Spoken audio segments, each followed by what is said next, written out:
साल 2026 अपने साथ ईरान सरकार के लिए कई मुश्किलें लेकर आया। दिसंबर 2025 के बाद से ईरान में बहुत बड़े लेवल पर प्रोटेस्ट हो रहे हैं। ये प्रोटेस्ट तब शुरू हुए जब ईरान की करेंसी रियाल में ऐतिहासिक गिरावट देखने को मिली। आज हालात ये हैं कि $1 खरीदने के लिए आपको 14 लाख रियाल चाहिए होंगे। इस वजह से लोगों की सैलरीज और सेविंग्स की वैल्यू खत्म हो चुकी है। देश में दुकानें और कारोबार ठप पड़े हैं क्योंकि उनके लिए सामान बेचना और दोबारा खरीदना दोनों ही नामुमकिन हो गया है। प्रदर्शन की शुरुआत तब हुई जब दुकानदारों ने अपनी दुकानें बंद कर दी। देखते ही देखते स्टूडेंट्स, वर्कर्स और फिर आम लोग भी इन प्रोटेस्ट से जुड़ गए और महंगाई के मुद्दे से शुरू हुआ ये प्रोटेस्ट ह्यूमन राइट्स, भ्रष्टाचार और बेरोजगारी का खात्मा और डेमोक्रेसी की मांग तक बढ़ गया। 1979 के इस्लामिक रेवोल्यूशन के बाद इस बार प्रोटेस्ट में एक अजीब सी नई चीज देखने को मिली। वो ये कि आज 47 साल बाद महंगाई के मुद्दे पर शुरू हुए इस प्रोटेस्ट में लॉन्ग लिव द शाह जैसे प्रो मोनार्की स्लोगन्स भी सुनाई दिए। कुछ ही समय में इसने हिंसा का रूप ले लिया। तेहरान, इस्फहान, शिराज और मशहद जैसे शहरों में प्रदर्शनकारियों की पुलिस के साथ झड़प हुई। मरने वालों की संख्या अब तक 2500 के पार पहुंच चुकी है। आज की वीडियो में हम गहराई से समझेंगे कि ईरान में ये विरोध प्रदर्शन शुरू कैसे हुए, रियाल के टूटने की असली वजह क्या है और ईरानी सरकार के वो कौन से कदम थे जिनकी वजह से हालात बिगड़ते चले गए। 28 दिसंबर 2025 ये दिन ईरान के इतिहास में दर्ज हो चुका है क्योंकि यही वो दिन है जब ईरान की राजधानी तेहरान में वो हड़ताल शुरू हुई जिसने इस प्रदर्शन का बीज बोया। ये हड़ताल तेहरान के ग्रैंड बाजार में हो रही थी। रियाल की गिरती कीमत और महंगाई से परेशान व्यापारियों ने अपनी दुकानों पर ताला लगा दिया था। देखते ही देखते ये प्रदर्शन देश भर के स्टूडेंट्स और मिडिल क्लास तक फैल गया। इसके बाद ईरान में बड़े पैमाने पर रैलियां शुरू हो गईं और प्रदर्शन सत्ता के लिए बड़ी चुनौती में तब्दील हो गया।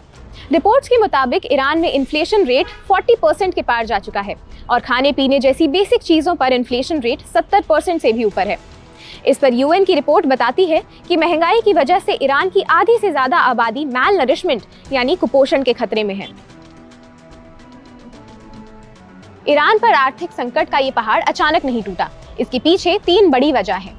पहला, यूएन और वेस्टर्न सैंक्शंस। सितंबर 2025 में ईरान के न्यूक्लियर प्रोग्राम को लेकर यूएन ने देश पर कड़े प्रतिबंध लगाए थे।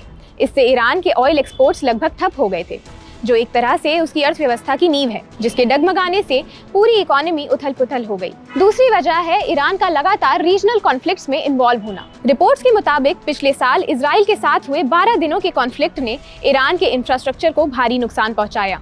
इससे जो पैसा लोगों की भलाई के लिए खर्च होना था वो रिकवरी में चला गया। साथ ही सरकार ने अपना कीमती फंड विकास के बजाय युद्ध में लगा दिया। इससे लोगों में नाराजगी और बढ़ी।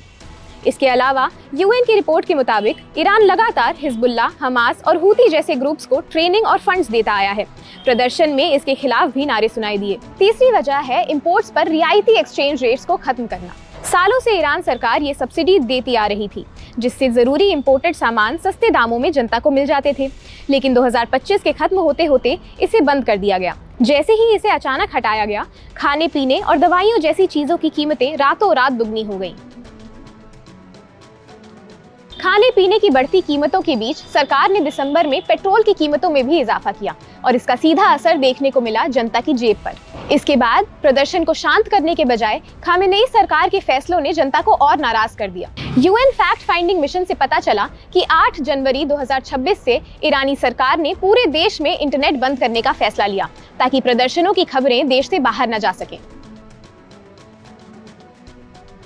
लेकिन इतने बड़े स्तर पर हो रहे प्रदर्शन के बावजूद ईरानी सत्ता में बदलाव होना मुश्किल है। इजराइल के institute for national security studies के सीनियर रिसर्चर डेनिस सिट्रिनोविक्स ने बताया कि इस वक्त ईरान में कोई भी स्ट्रॉन्ग ऑपोजिशन या लीडरशिप नहीं है जो मौजूदा थियोक्रेटिक सरकार को चुनौती दे सके। हालांकि सरकार के लिए ये मुश्किल का समय है और इकोनॉमिक क्राइसिस से लड़ने के लिए उनके पास कोई भी सिल्वर बुलेट सोल्यूशन नहीं दिख रहा। साथ ही उन्होंने ये भी बताया कि मिडिल ईस्ट की स्टेबिलिटी के लिए ईरान का स्टेबल रहना बहुत जरूरी है। अगर सरकार गिरती है तो ईरान कई टुकड़ों में बंट सकता है, जो पूरे मिडिल ईस्ट के इलाके के लिए काफी बुरा साबित होगा क्योंकि ईरान यहाँ सेंट्रल लोकेशन पर है। ईरान सरकार अब बातचीत और कूपन स्कीम की बात कर रही है। जनवरी की शुरुआत में सरकार ने हर नागरिक को हर महीने $7 यानी करीब 631 रुपए की मदद देने का वादा किया, जिसके लिए उन्हें काफी क्रिटिसिज्म का सामना करना पड़ा क्योंकि महीने भर की जरूरतों के लिए ये रकम बहुत कम है। तो अब पूरी दुनिया के सामने सवाल ये है कि क्या ईरान अपनी गिरती अर्थव्यवस्था को संभाल पाएगा या फिर ये प्रदर्शन किसी बड़े बदलाव की आहट है।